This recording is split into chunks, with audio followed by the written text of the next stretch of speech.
The Brewers get a big win, 7-1. They're above 500 for the first time this year. Take me into the psyche of just finally seeing that win number above the loss number. It sounds so simple. It can sound silly, and it'll sound silly if they lose tomorrow. But it's just there is a little psyche of like, okay, back above 500. Especially that's something we talked about when the Brewers started 0-4. How quickly can you get it back to above 500? And to do it in 7 games later, it is such a massive compliment to what Pat Murphy and the team has done to flush that brutal first start.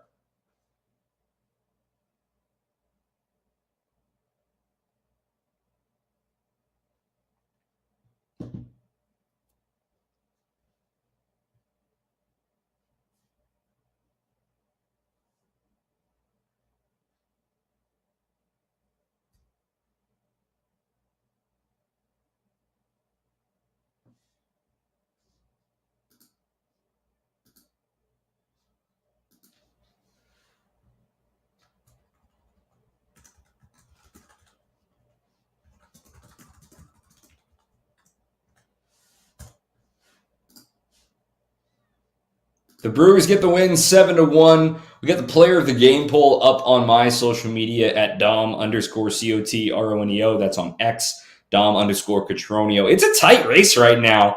Freddie Peralta, Bryce Terang, Jackson Chourio, also the write-in category is always available. But right now, it's 36% Chourio, 33% Freddie, 25% Bryce. So there's a few hanging votes still out there. About 10 minutes left on that poll if you want to go vote on that if you're a fan.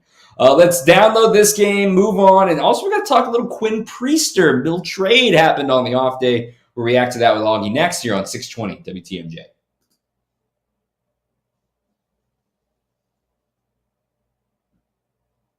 Thank you.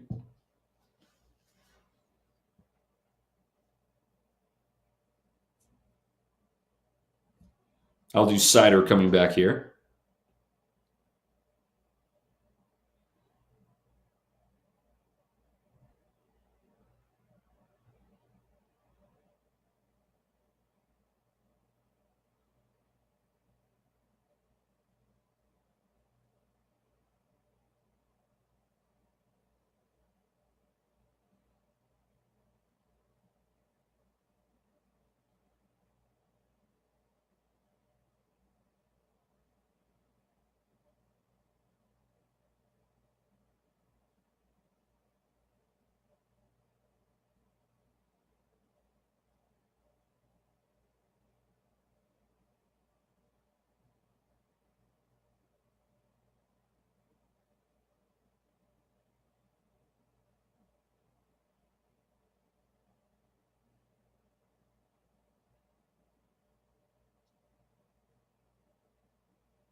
Rolling along here. Ooh, 11-11, make a wish. All right.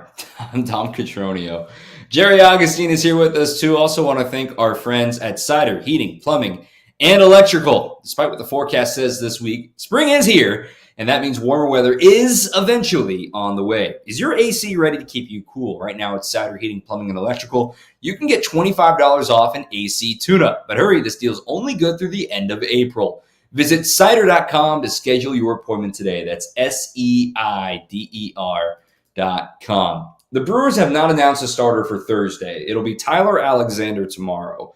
But by all indications, it'll be newly acquired right-hander Quinn Priester, who the Brewers acquired from the Red Sox, who they acquired from the Pittsburgh Pirates a year ago.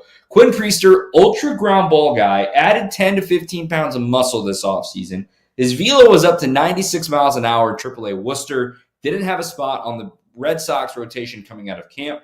The Brewers say, hey, we need some starting innings. They go and make a trade for Yoferi Rodriguez. I'll talk about him later on in the program. A competitive balance pick that comes between the first and second rounds, and a player to be named.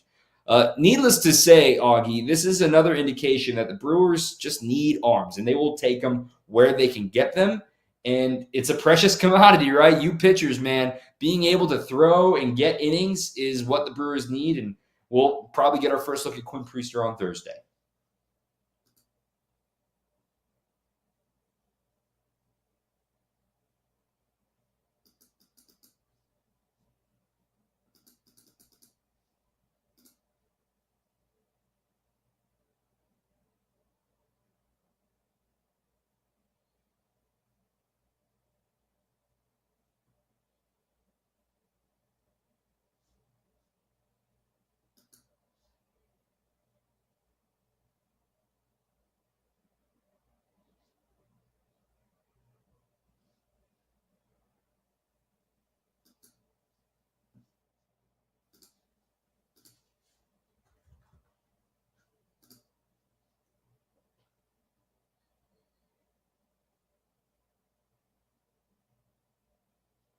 He hasn't reached a year of service time yet. He's still got an option year remaining as well.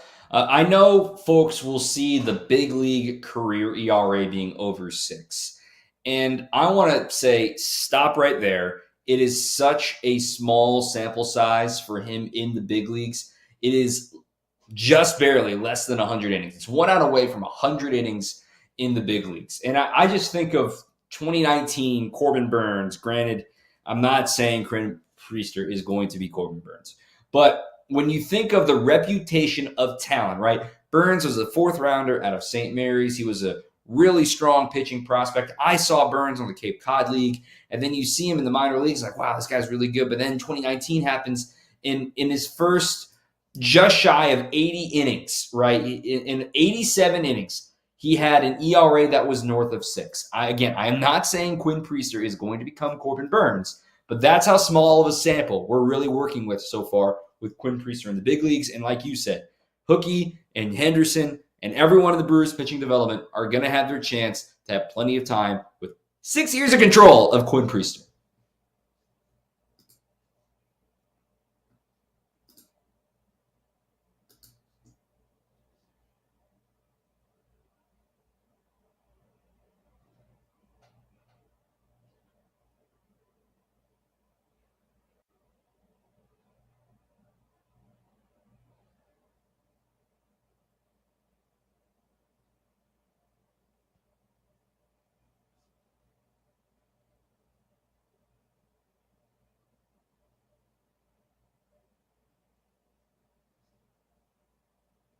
Yeah, we'll talk more about Yoferi and prospects a little bit later on in the program. But tomorrow, the pitching matchup is Antonio Senzatella, longtime Colorado Rocky, finally back and healthy from his Tommy John surgery, going up against Tyler Alexander. And Tyler Alexander, man, the cutter and the sinker and the four-seamer should work really well in a place like Coors Field, a guy that doesn't rely on spin. What are you looking forward to most from the left-hander in his encore performance after having a no-hitter carried into the 6th inning, into the 6th inning? Last week against the Reds. Yes, that was Star Wars against Reds. I'm losing track here, but Tyler Alexander gets the ball tomorrow.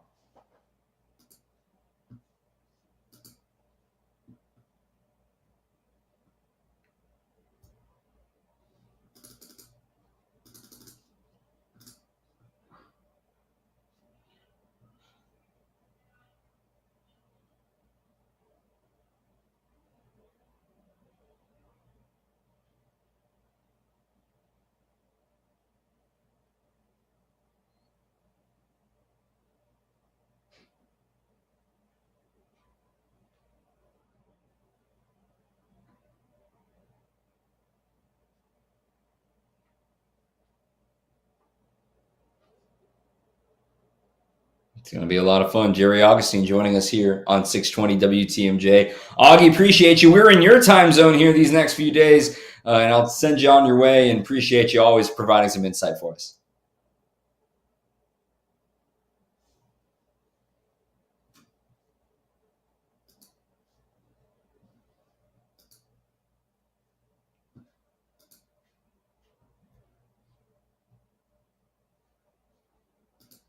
All right, Jerry Augustine here on WTMJ. Final results of the poll are coming in now for player of the game. Less than a minute left. It looks like Churio is going to just eke out Freddie with 35% of the vote, over 220 votes cast over there on X. Let's download, go beyond the box score, talk a little prospects, talk a little bullpen. That's up next. Brewers get the dub 7-1 right here on your home of the Brewers, 620 WTMJ. Thank you.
Brewers win. Let's go a little deeper here in a couple of performances that I really liked from tonight's game, and then we'll go away from Coors Field and talk about the headlines of the week. First and foremost, to have Nick Mears back in this bullpen is really going to help, mostly because he's a strikeout righty. And what I mean by that is you've got Yoel Payamps who can strike out guys, and he obviously did tonight.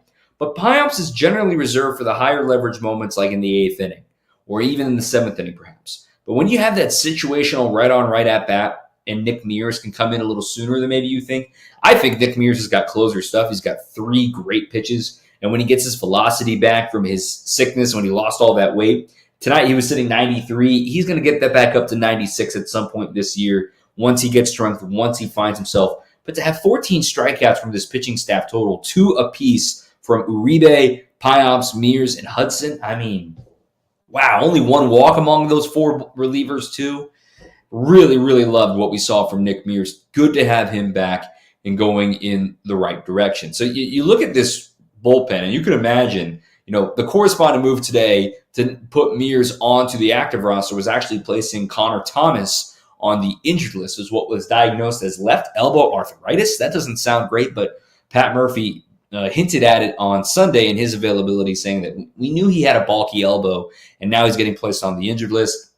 That could be a little bit of posturing, but that's the way things go. So now Thomas is on the IL. You lose a little bit of length there, but you get Mears back, somebody that can get righties out. Obviously can get lefties out too, but has swing and miss stuff. It is so hard to find swing and miss stuff. So to have him, because Uribe doesn't really, the little thing is, I know we got 2 Ks today. Uribe's stuff has been more ground ball heavy, sinker heavy, sliders being put in play. If he can take another leap, right? I love what we've seen with the command and the maturity so far from Abdi Uribe. Loving to see him use the pitch clock, slow things down. But if he can get more swing and miss stuff, man, look out. That's the stuff we're talking about with a closer. Closers don't put the ball in play.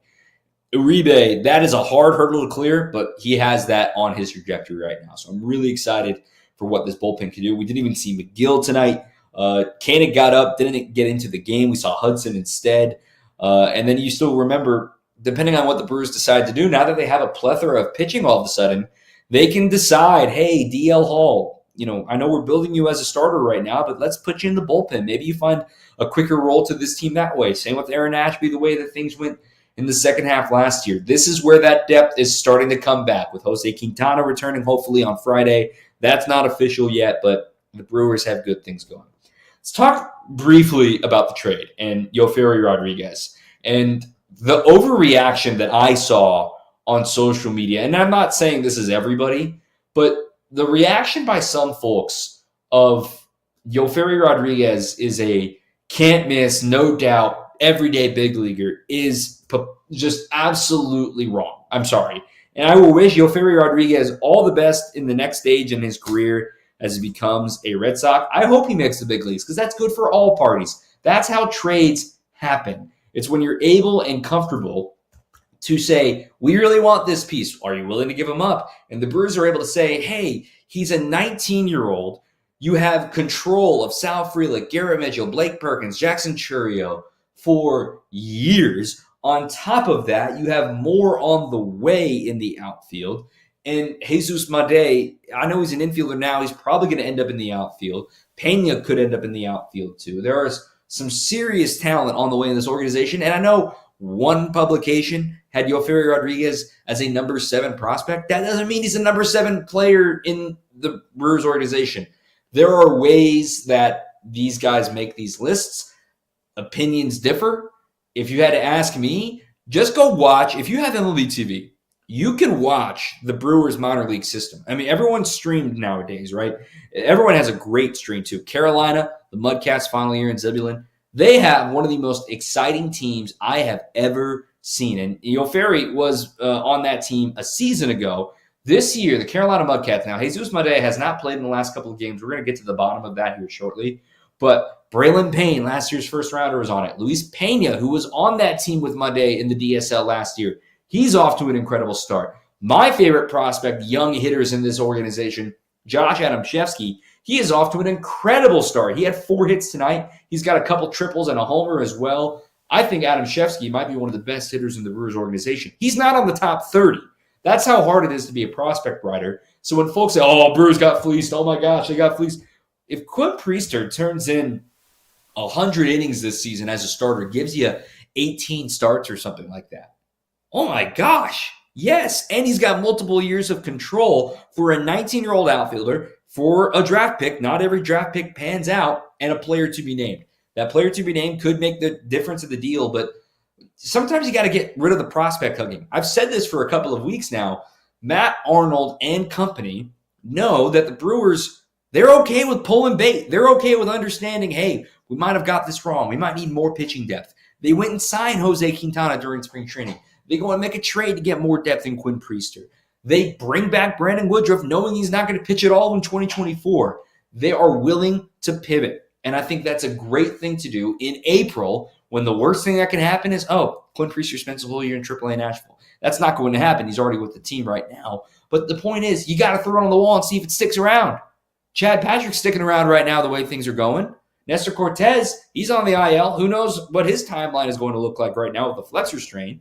That leads right around the elbow, and a guy nearing free agency, he's not exactly going to be rushing his way back. So all of these things are connected.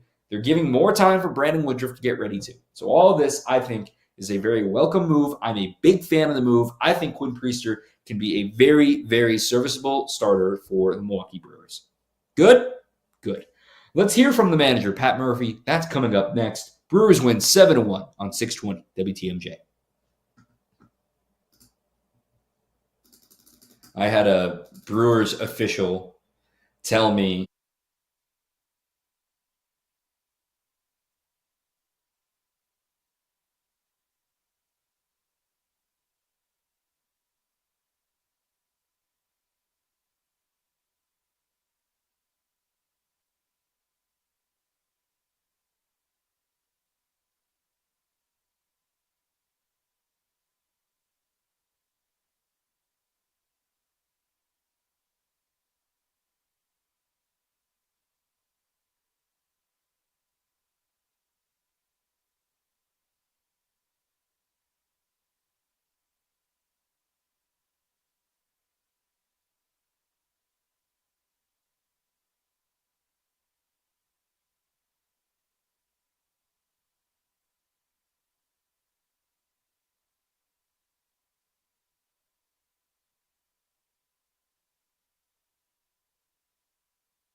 into it. And we're all friends now. Molson Cougars, come on. Anyway, Brewers win 7-1. The manager in a happy mood after the game with the media. Here's what Pat Murphy had to say.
For the NFL draft and have some fun with the guys. Content idea. Look out for that. All right, we'll say goodnight after this. Brewers win 7-1 on 620 WTMJ.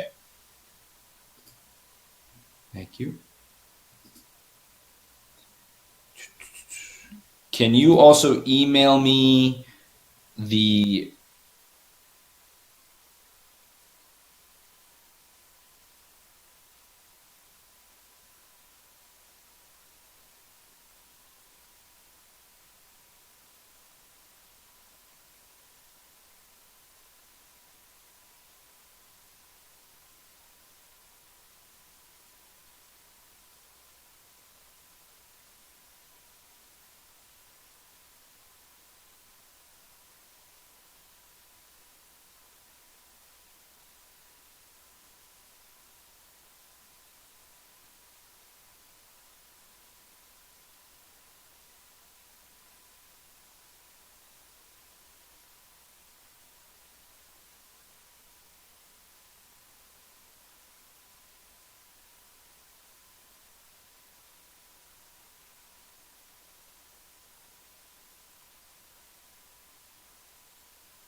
Bucks go on a legendary 34-3 run. Draft is right around the corner. Good times. Good times. If only it would warm up. Anyway, let's get ready to say goodnight here. Same time, same place tomorrow. 7:40 first pitch. We're on the air with network coverage starting at 7:05 right here on your home of the Brewers, 620 WTMJ. And as always, these shows are podcasted. Brewers All Access is the name of the podcast. Wherever you get your shows, you can find us on YouTube as well. Same title. Don't need to look too hard right here on WTMJ. So we got you covered for these late night games this week. Again, tomorrow it'll be Antonio Senzatella against Tyler Alexander. And TBD going, the undefeated TBD going on Thursday afternoon. That game is at 2:10 Central Time. We are on the air at 1:30 for that one against Ryan Feltner, a right-hander for the Rocks. And then it's on to Arizona and taking on the Diamondbacks for 3 games. Friday night's a late one. Friday night will be at 8:40 Central Time. Then Saturday, 7:10, and Sunday is at 3:10. That is going to do it for our show this evening. My thanks to Jerry Augustine and to our producer, Will Summers. I'm Tom Cotroneo. Brewers win. Fun times indeed. They are 6-5. And until next time, keep on swinging. Perfect.